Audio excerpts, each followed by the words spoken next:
There's a question here, which I'm sure is echoed by many people. This came through on the Unbelievable YouTube.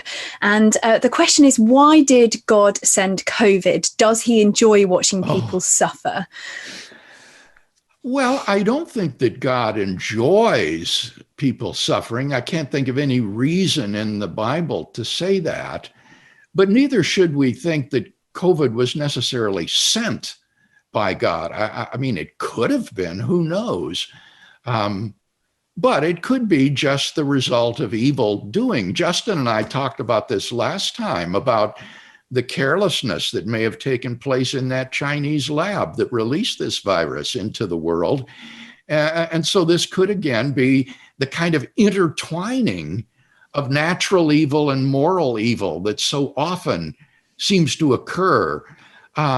And so we shouldn't necessarily think that this is something sent by God, but certainly we should say that it's something he permitted to happen, because he could have stopped it if he wanted to, but he permitted it to occur. And I think that whenever God permits suffering and evil in the world, he does so with a view toward a grander purpose that justifies that permission of suffering or evil. If you ask me what that purpose is, I would say that in the broadest terms, God's purpose is to bring as many people freely to salvation as he can, and that it may well be the case that only in a world suffused with natural and moral evil that the optimal number of persons would freely come to find God's love and forgiveness. I find that not at all implausible.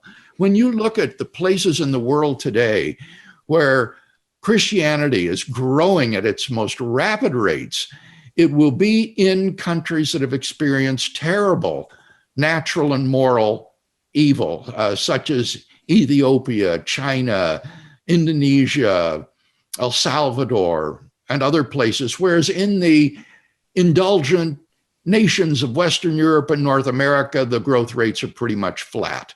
So someone has actually asked me, why is it that God has not blessed the nations of Europe and North America with more suffering in order to bring them to salvation? It may be they that are disadvantaged and not the nations of Africa and Asia and South America. As C.S. Lewis famously said, pain is often God's megaphone to rouse a deaf world.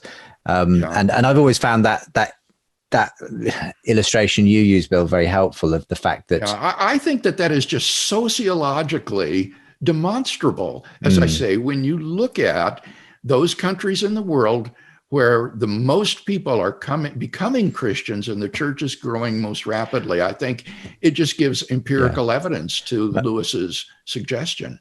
My feeling has always been that the problem of evil is a problem if you've got a particular definition of God. That is, if God is essentially a divine babysitter who should never allow us to experience any kind of difficulty or pain, then obviously that's a problem. But if God's job is, as you say, Bill, to bring people to a knowledge of him, then there may very well be ways in which a certain amount of suffering does actually enable us to meet God in ways that we wouldn't otherwise have been able to see or hear. And I would want to add one other point that the philosopher Daniel Howard Snyder makes effectively, and that is that the problem of evil is only a problem for someone who doesn't have any good arguments for the existence of God.